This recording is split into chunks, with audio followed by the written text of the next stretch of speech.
Good afternoon and welcome to Ask Me Anything About Employment with Fabricio. My name is David Blair and I'll be your moderator today. This webinar is not a presentation, but an interactive question and answer period. For the next hour, Lou will take any questions you have related to disclosure and accommodation. Fabricio will. Fabricio is a professor in the Department of Disability and Human Development at the University of Illinois at Chicago. Dr. Balcazar has conducted research over the past 30 years on developing methods for enhancing and facilitating empowerment and personal effectiveness among individuals with disability. He has directed several federally funded projects, one to promote entrepreneurship and economic self-sufficiency among individuals with disabilities, and a collaboration with the Illinois Division of Rehabilitation Services to help consumers start their own business, among many others. Dr. Balcazar is the director of the Center on Capacity Building for Minorities with Disabilities Research at UIC. Today's event is jointly funded by the National Institute on Disability, Independent Living, and Rehabilitation Research and the Center for Mental Health Services within the Substance Abuse and Mental Health Administration. The content of this webinar does not represent policies of these funding agencies, and you should not assume endorsement by the federal government. During registration for the event, you were given the opportunity to submit a question in advance. Over the course of this webinar, we'll alternate between questions submitted in advance and the ones you have for us today. You may ask questions now by typing them into the chat box or letting me know you would like to ask it by phone. Welcome to the webinar, and I hope you enjoy the next hour. Fabricio has included a couple of references and a PDF model and article for you to download that I've also linked to the chat room for you. And I know, Fabricio, you would like to set the stage for us, so please share your thoughts. All right, Dave. It's a pleasure for me to host this webinar and start a conversation with you all about entrepreneurs. People with disabilities are missing this opportunity, and they are pursuing just regular employment, often, with poor results. And this is something that I found through my experience over the last few years that is underutilized by people with disabilities, and there are a lot of resources and opportunities that people with disabilities could pursue and often don't. And there are some reasons about that I hope that we will be able to discuss as we have this conversation. I just want to call attention to the resources that David mentioned. One is the article that is cited there from the Journal of Global Entrepreneurship Research, Social Entrepreneurship, the Need, Relevance, Facets, and Constraints. And there are a lot of information here about the concept of social entrepreneurship, which I am particularly very interested on. There is also the book by author Mohamed Yunus from 2011 that for me was an inspiration about building social businesses and how many opportunities people like yourself have just by looking around in the community and seeing opportunities for problems and needs that could be solved with a business idea. So this is a different way of thinking, and I want you to ask questions about that because it's a little new for some people. But the premise is the world is full of needs. Think about your own. Think about the people that live with you. Think about the people that you know, and think about what do they need, and are those needs being met? And if not, how could a small business that you could run, that you could start, help start addressing some of those needs? So I want you to think about that. The concept of small businesses is not just, developing a franchise of McDonald's, although a lot of people do that. It takes a lot of money. Whereas these initiatives through social businesses might take just a few $100 to start, and they can get you going. So I'm going to open the process up for your questions, and let's start the conversation. I think that was a great introduction, Fabricio.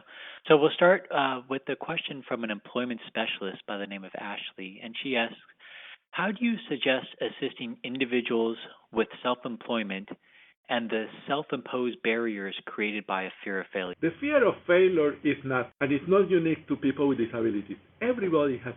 So you have to accept that is part of the deal. We all have fear. and we all fear to fail. And the reality is that in the process of starting businesses, failure is part of it. How many times? Well, it depends how persistent you are, and I hope that you are persistent, because sometimes you fail a couple of times until you make. But being persistent is the important thing. Don't think about the negative so much. You have to be positive. You have to keep going, not thinking that you are going to fail, but thinking the opposite, that you are going to. Positive think is very helpful. Now, of course, failure can be overcome by being prepared. So part of the process of engaging in this whole aspect of entrepreneurship is doing the work, getting all the steps, doing the preparation, taking the time to develop the business plan, consult with people, get mentors, etc. And that is going to minimize your risk of failure. An interesting approach. So really the attitude, one, getting through the hardship. Rhonda, who's a family facilitator, she asks, I'm wondering if there are any templates or tools that outline the steps to beginning a business that would include utilizing social media and having a presence on the web. Yes, the whole area of social media is becoming very, very critical because there are multiple opportunities there for people to start different kinds of entrepreneurship ideas. The whole process requires developing a business plan. I have cited a book that I have used before. It's called Business Plan in a Day by Rhonda Abrams. Get it done right, get it done fast. And basically this book has all of the elements that you need to develop the business plan. Now, there are multiple sources to develop business plans. This is just one that I find very helpful because it has the critical elements, the description of the company, the name, the location, the history, the product, the services, the kind of industry or focus. In your case, could be social media, the funding source, the market analysis, the competition, the sales plan, and the operations. All those details are explained in the book, and you can find all the steps. And basically, the book has fill out this section, and it's a step by step, and there are the questions, and you just answer those questions. Now, I also suggest going into the website of the Small Business, and the Small Business Administration has business guides, funding programs, explanation about the loans that they provide, and so forth. Now, in general, and you can find that at www.sba.gov.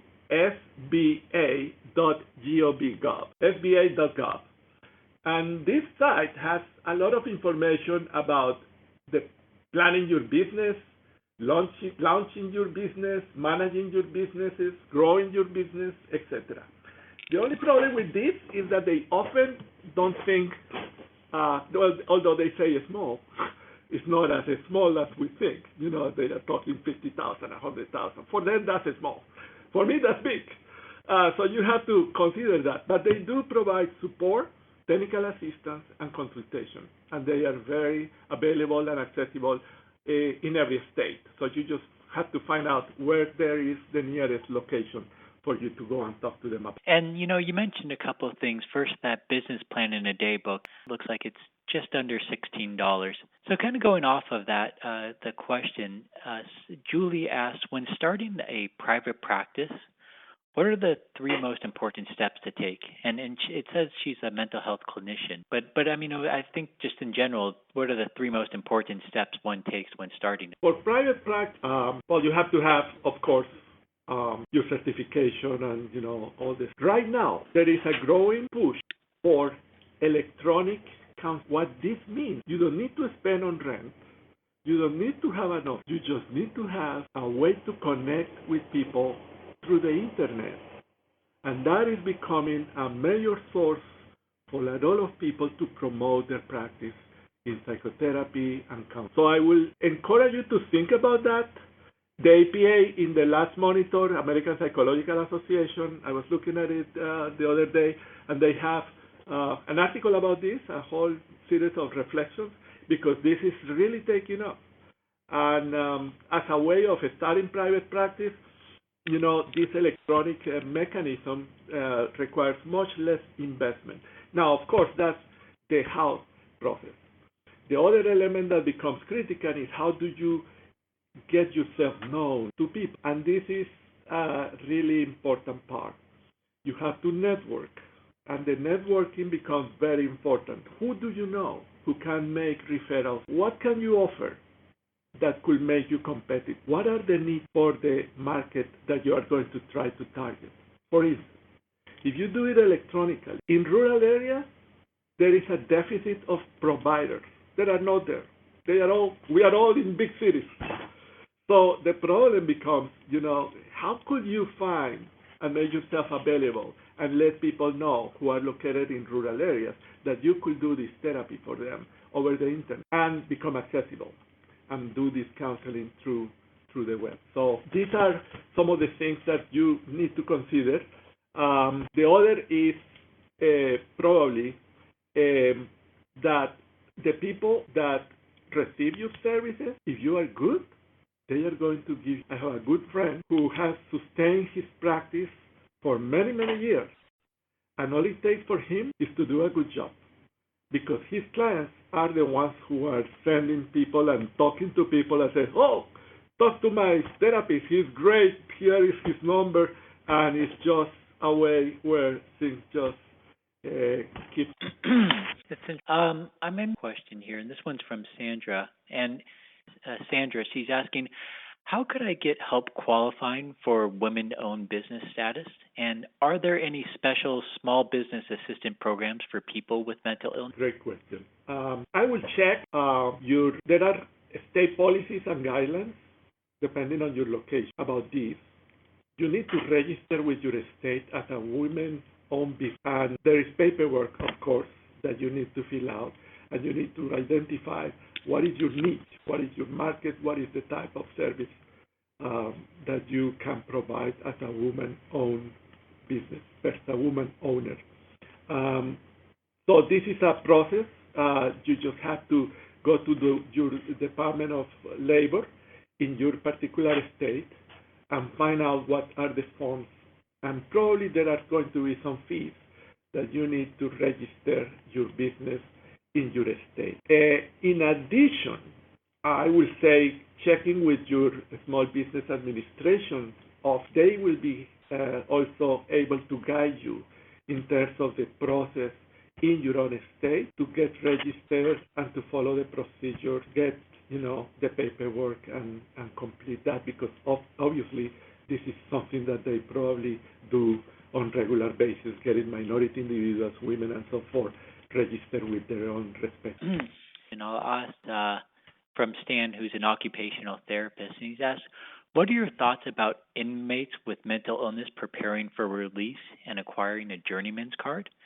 Is this useful for employment on the outside? And I guess, as a journeyman, you could work as self-employed contractor. Also, is there any compiled list of businesses that are employment-friendly for persons diagnosed with mental illness? The whole area of inmates is extremely complicated because, unfortunately, most states have very punitive policies, and the whole process of records, the legal record, and so forth to apply for regular employment positions. So the idea of starting their own business is great, because then they don't have to deal with that.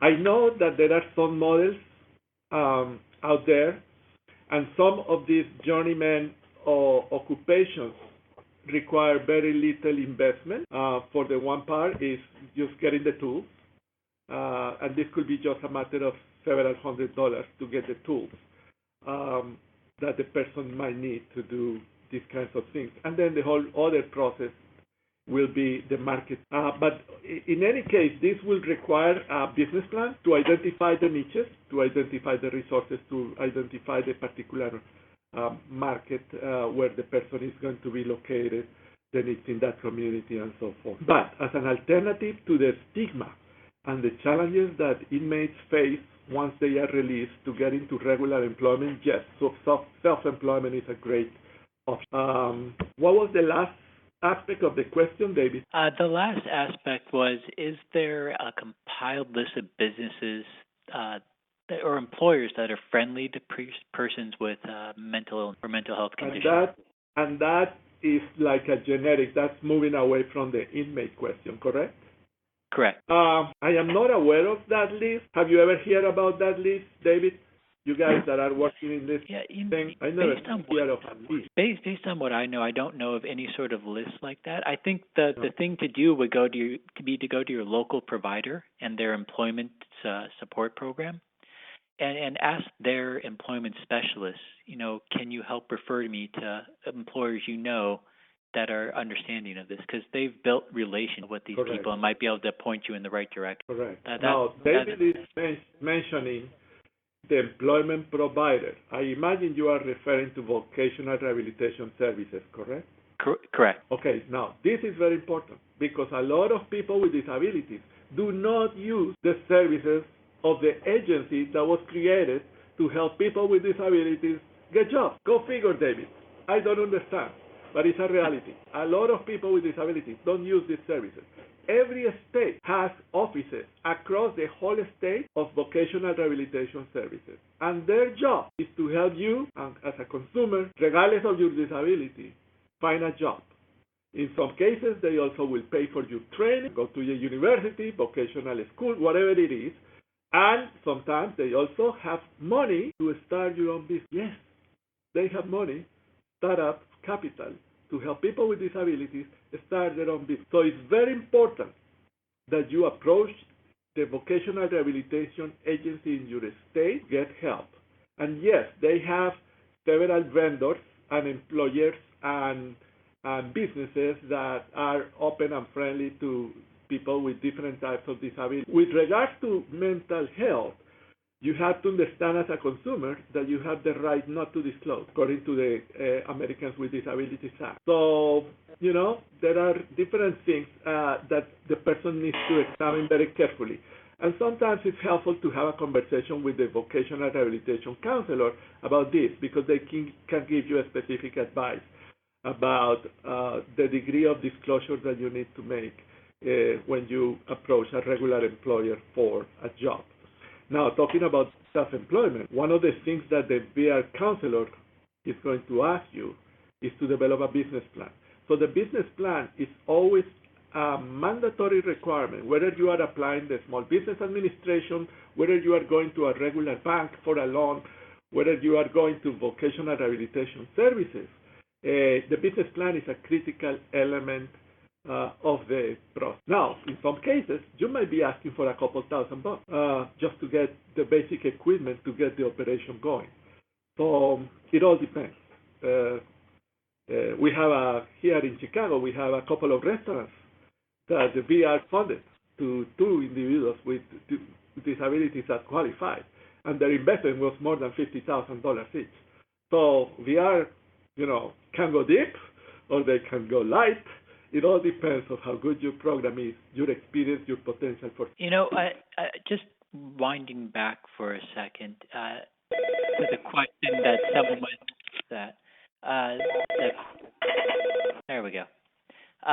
The question that someone had about forensics, criminal backgrounds. There is a job board out there, and I'll link it in the chat room, called 70millionjobs.com, and they are specifically listing jobs for employers who are understanding of those with a criminal background. And that's a national thing that might help.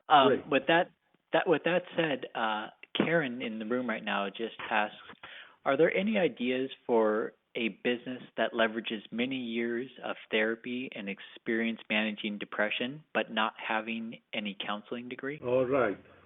Now, that's tricky. But if what you want to do is therapy, that's tricky, because it does require certain, credentials in order to qualify for reimbursement. But therapy is not the only thing that someone can do. For instance, I was thinking about different activities that people might be willing to pay that could be helpful for them to deal with their situation. For instance, yoga, relaxation, certain types of exercise programs that combine being present etc. So there is a whole market there, I think, that allow people to engage individuals who are interested in dealing with their well-being. And sometimes think about the group situation. For instance, I have a friend that does yoga lessons for her friends. She charges $8 per session per person, but she usually has at least 3, 4, 5 people. So do the math. $40 an hour? That's not too bad. Now, of course, the problem is that she doesn't have people, every hour.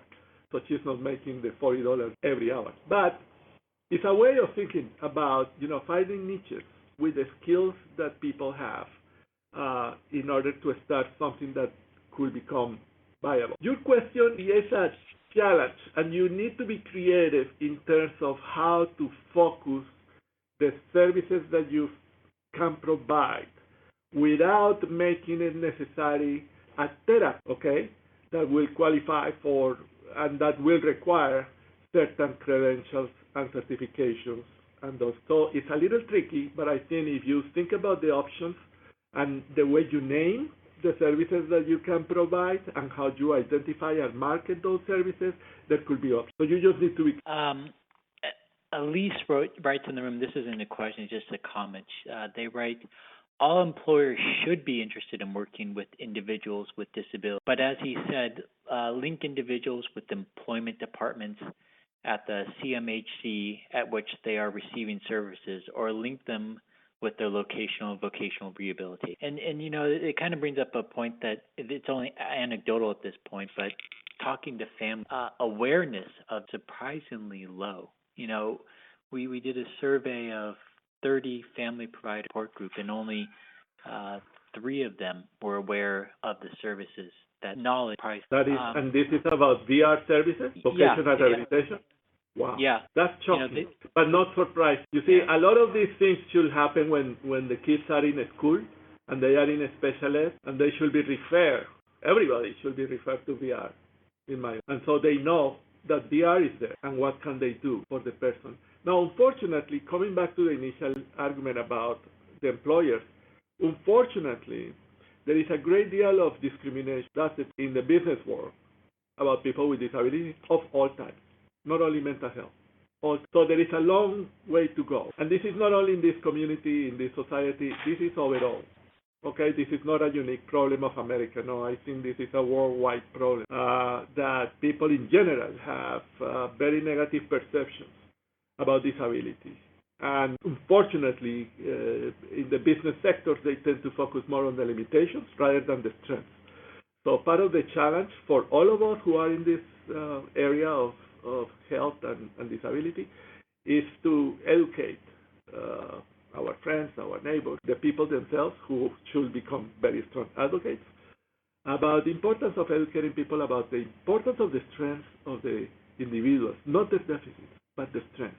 What can we do? What can they do? Not the opposite. No, I'll ask my own question, and that's as someone who wants to support someone in START. How do you know they're prepared to do it? How do you provide the help that they need? This is very important. I have here in the past people talk about the importance of understanding and finding a need. That's why I want to encourage people to read about social entrepreneurship and this social business, because we often don't think about the needs of the people that we know or the people that we love in terms of business solutions. And so I was inspired by the Janus book when I first read it, when I started understanding that there are so many more opportunities and so many more possibilities to think about this and how to start different businesses. I would like to call your attention to the Ikigai model, which is the Japanese for a reason for being. I believe you, David, posted that document in the site.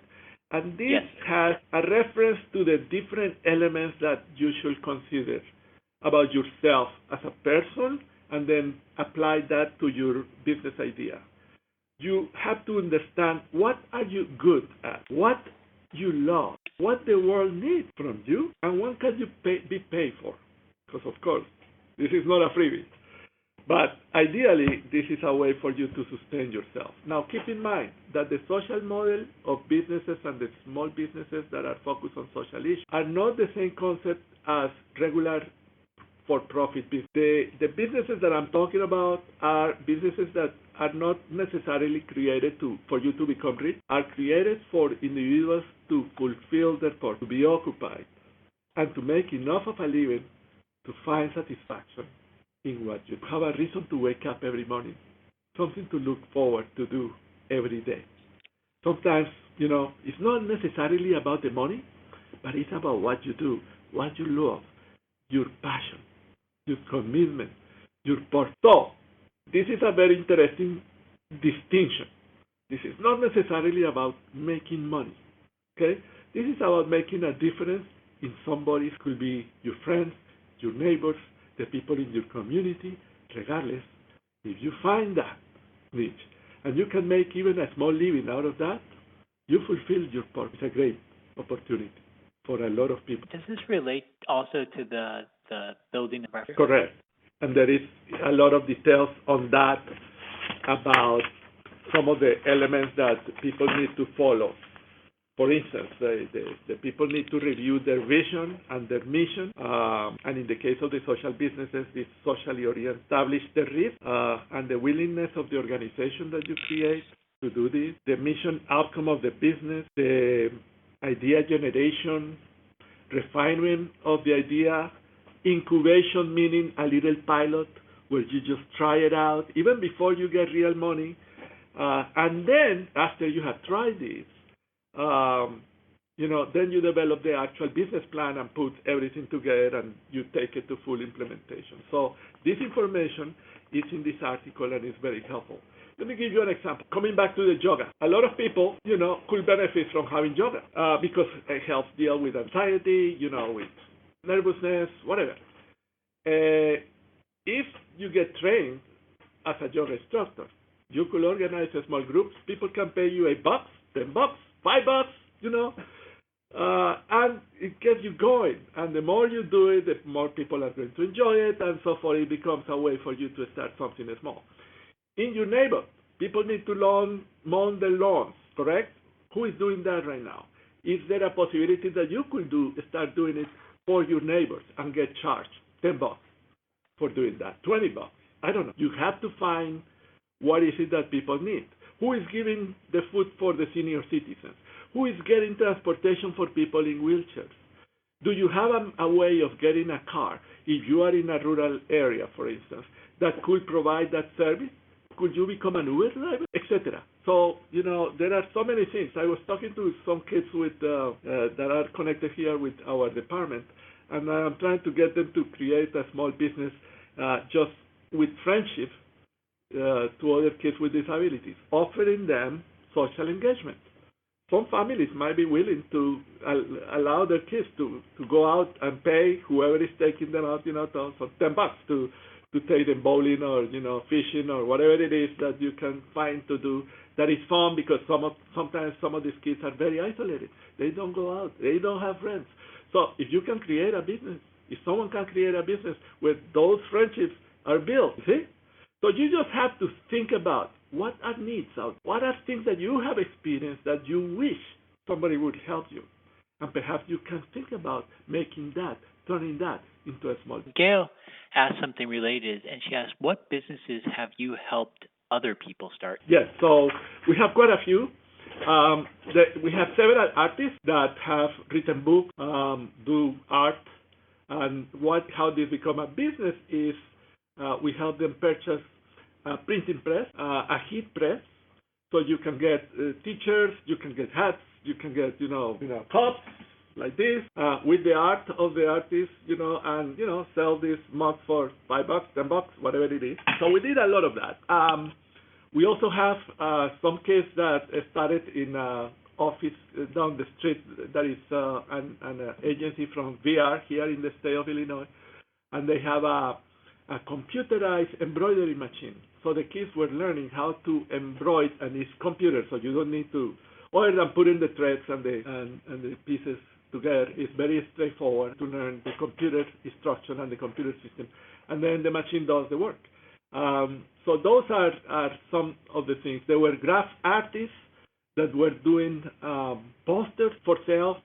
There was one kid that wrote a book, and he is selling his book of poems. There are several kids that are doing things, art, crafts, small crafts, and those kinds of things. So those are. There was one girl that was selling doggy clothes, and she was contracting with people the name of the doggy and selling the piece. I don't know if she tried for cats, but at least I don't think that cats will allow them to put any clothes on them. But the doggies, yes, she was trying that. So there were several of those initiatives. There was one guy that was starting a business killing bugs in the mattresses and houses.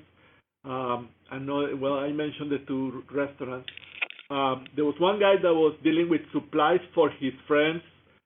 He was in a wheelchair, and he was going around selling supplies like bags and those kinds of things for people in wheelchairs and that needed supplies, makers. So different ideas. Some of them take very little capital to start. There were several who also we helped them purchase computers, and they were doing networking and doing something. There were a couple of kids that were developing a very funny critique of things in the internet, and they were trying to develop followers on their website. Gail has a follow-up question. Are they able to make a living? Most jobs in the arts do not pay enough to support them. Correct. And that's true. Now, the question depends how good you are and how successful you become. The important thing is to start. How far are you going to go? Nobody knows. I cannot predict. Nobody. But you see, as I was making that point before, the real thing is not necessarily making money. It's getting busy, having a purpose, and giving it a shot. And if you succeed and get more money, good for you. But if you don't, at least you are doing something that you enjoy, and you are making some money, and that helps. I know that for people with disabilities, there are issues about how much money you can make before you start losing some of your benefits.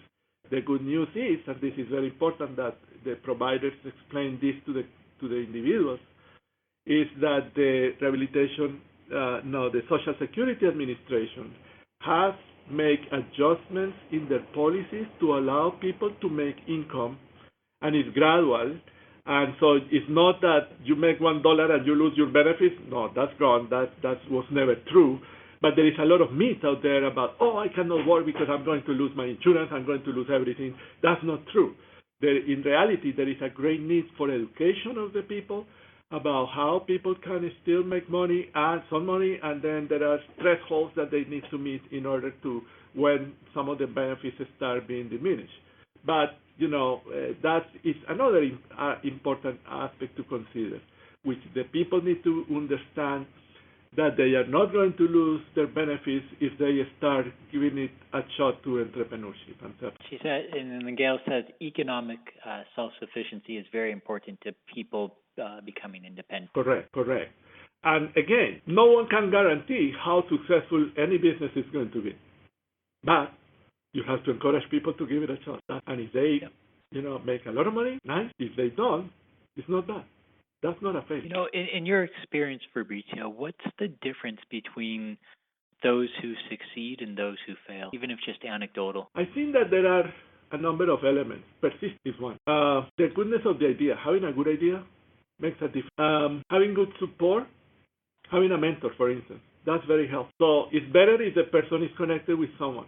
And sometimes it could be a family member.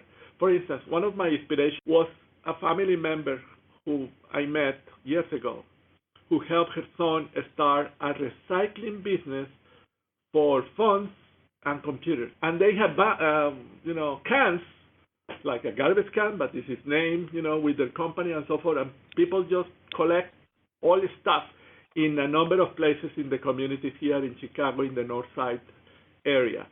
And this kid, which is no longer a kid anymore, but this business has employed, 3-4 other people, and is doing very well. And it was with the support of that mother. And she helped the kid start the business, and they sell and send these youth funds and stuff overseas, actually, because there is always a market. Somebody is willing to pay a few bucks for somebody's fund that they are no longer using. So that was an inspiration to me, and the success that this business was having was impressive. And I said, wow, if these people can do it, it's like, wow, And this was a kid with very limited mobility. He was a quadriplegic in a wheelchair with very limited capacity for movement. And yet he was running a successful business here. Hey, here's an interesting one. Howard says, I want to start an incubator to help others start businesses, and he wants your help or really advice as to how one would go about that. That's a great idea. I encourage you to talk to your vocational rehabilitation agency to see if they will be willing to help you. If you are a person with a disability, you might qualify for money from them. If you are not, you might be able to convince them to allow you to use some of their space to start the incubator, and perhaps the agency themselves might be willing to help you with the investment. I was very lucky here in Chicago a few years back. When we got the grant from the Department of Labor, I approached a friend who was the director of a school for very severe kids with physical disabilities. And she was always afraid that they were going to close her office because, the perception was that why are these kids segregated, they should be integrated, and all that.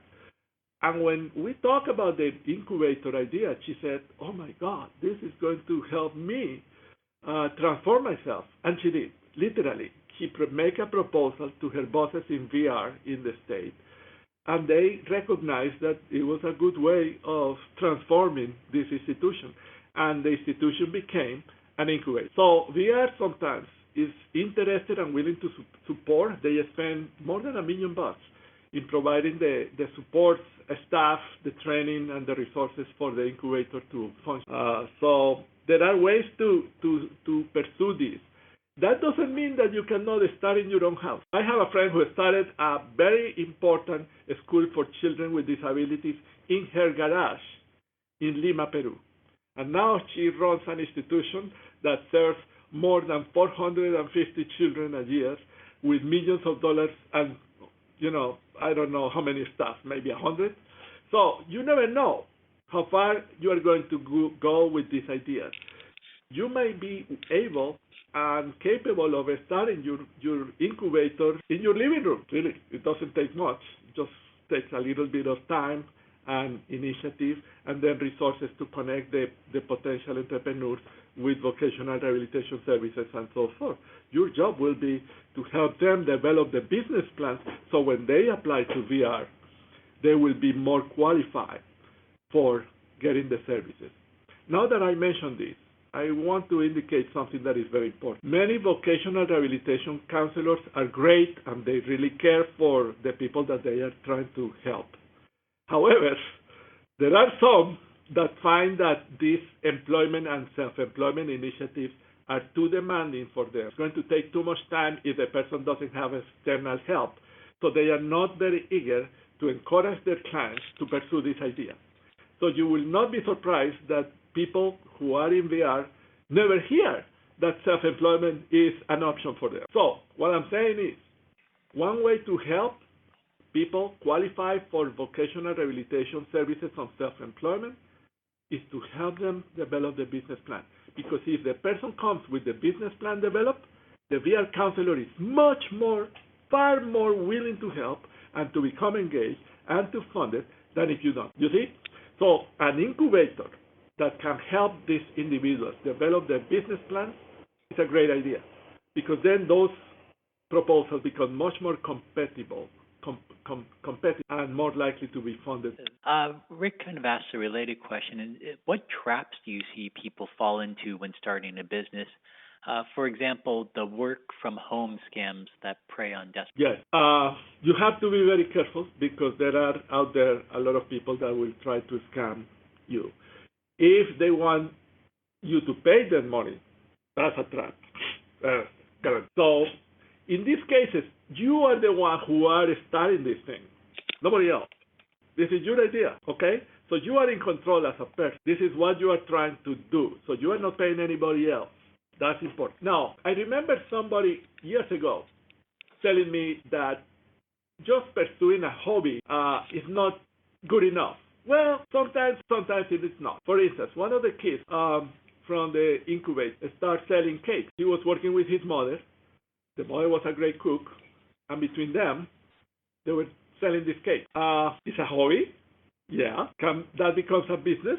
I think so. Now, how many cakes does it take? I don't know. 10 a day? That's $100 if you sell your cake for $10. I don't know. It depends on your market. It depends on who do you identify. So cooking, for instance, different kinds of cooking things are very good.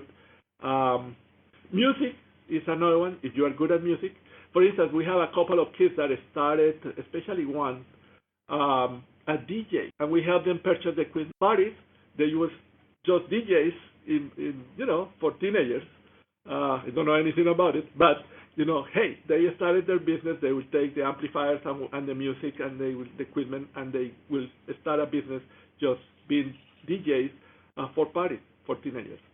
So it all depends on what you want to do. But the important thing about the traps is when you are in charge and it's your idea and you are the one that is controlling what happens, then you are not going to be falling on a trap. The problem is responding to those calls of, oh yeah, make $10,000 a month doing this, but you have to give me $1,000 or $1,500 or whatever it is. That's a trap. That is so true. Gail asked, she's been asking questions here. Do you look at the current job market near you when advising people on choosing jobs? I like to tell them to look around themselves because I don't know the experience of the people that I am working with. I operate at a different level. I don't share their living conditions. I don't live in their neighborhoods. So when you look at social entrepreneurs, the idea is to allow the person to look around in their own community, look around about themselves, their own needs, examine the needs of their friends. What are those? Who is meeting those needs? What are needs that are not being met? And then consider those needs as potential business ideas. So in a way, if you go with the social model of small businesses, it's not about the market, and it's not about the overall status of the community. It is about finding a small need for the person to start something, giving it a shot, doing this small pilot, and seeing what happens. And if it works, then develop the formal proposals and going for funding with the vocational review. We have a question. This one is submitted in advance from Susan. And it says, and I'll read it's a little longer, I'll read it to you. I was fired from my job yesterday because I was not a good, quote, culture fit within the organization. I was told my work product was solid and not the issue. How can I impose my soft skills in the workplace? Do you know of any place that offers training around interpersonal skills in the workplace? Free or for? I know this problem stems from my PTSD and anxiety, but I do not know what to do about it since I am repeatedly advised not to disclose my disability in the workplace, since I can do my job and deliver a solid work product ahead of schedule without the need for accommodation. Please advise. Thank you. Yeah, this is the tricky one because this is where just having dogma doesn't always work. Because, never disclose. Well, yes and no. Life is all gray. It's not black and white. Let's understand. Sometimes it benefits the person to disclose a specific. So if you have issues that are socially related, you may need to disclose and seek accommodation. And people sometimes might be more supportive if they know about this than if they. So, in my opinion, yes, a lot of people will tell you, don't disclose, don't disclose. Well, in some cases, it might be helpful for you, too, especially if you find your employer support. The whole issue of developing interpersonal skills is not easy for anybody. It takes practice. It takes going out of your comfort zone, engaging others, and there are not very many opportunities for that for a lot of people. Now, there are some places that you can create that are very welcoming. And I don't know your particular situation, but sometimes volunteering is a great way to connect socially with people. Connected with churches or religious organizations is a great way to connect socially with people because they open the door, they hug you, they welcome you, and it allows you to engage, and start practicing those skills. So all that you have to think about ways where you can maximize your resources and opportunities in order to strengthen yourself. Because that's everybody, we all need to improve our skills, regardless of who we are. When I growing up as a small kid, I was very shy, extremely shy. And hear me, it's like I feel, but it took me years to overcome my shyness and to engage and feel confident and all that. Everybody goes through that. We all do. The important thing is, in some cases, it might be convenient for people to disclose. The person in a wheelchair has no way to hide that. Okay? So, you have a wheelchair, so we need to change the bathroom, we need to accommodate you in the desk. You see? Now, in the case of mental health, that's but there are conditions where this can help educate the members, your coworkers, about your challenges. And sometimes because they like you and they appreciate what you are doing, they will be willing to. So it's not black and white. Don't go through life like that because it's all gray. Yeah, and James in the room just added that suggested answer for the question disclosure. The individual needs to seek mental health counselor to consult with. Go to the company human resources department, get the paper trail on the dismissal process. Within that paper trail will be the social skills that they are lacking. We're running out of time, and this is almost an apropos question to end with. Catherine says, when is it time to give up on a business idea and move on to something else? Good question. Well, if you are feeling tired doing what you are doing and you are not making any money and you feel that perhaps you need to tinker with it to improve it, try the tinkering. Nothing out there is created in such a way that cannot be changed or transformed. Every idea, even if it's a great idea, could be improved, changed, modified. So we have to be open to change. We have to be willing to change. If you feel that if you tinker with some things or you move on into some other aspect, go for it. Because sometimes you have to follow your guts too. There's all this data that we can collect about the income and the clients and all that, and if it doesn't look good, and especially if you don't feel good about it, maybe it's time for you to move on and come up with a better. The thing is, don't take it as a failure. We started the conversation earlier. It's not about failing. It's about getting better. If you can do a better idea, go for it. Do you have we're out of time here. Do you have any last thoughts for people? I think I encourage people to go to this Ikigai model that is very straightforward. Remember, think about what are you good, what do you love, what the world needs, what can you get paid. You look at this model and you think about these questions and you identify your passion, your mission, your vocation, and your profession. You make it work. There might be some ideas there that could be beneficial, could be helpful, change the world. Because the good idea for all of us and the challenge that we all face is we need to change the world around us, starting by ourselves. Thank you, Fabricio, for answering the questions today. Thank you, everyone, for attending. Thank you again, Fabricio. And we look forward to having you join us again. All right. Good luck.